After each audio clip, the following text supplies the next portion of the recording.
ginatawag nga Karakoa.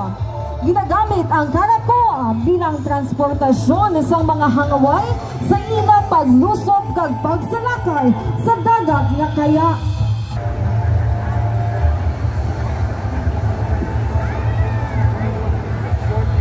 Isa ka duog nga puno sang manggad kag kadagatan kung saliin ang mga tao sini, may isa ka pinili nga tradisyon nga amo ang pagpangayaw.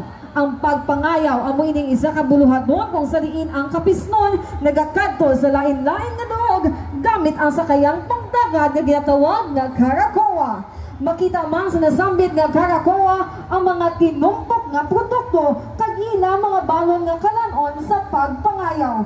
Sa ulo sini makita ang isa ka dako nga bakunawa nga nagatukop sang bulan nga nagasimbolo sa ila kaisog kag kakusog.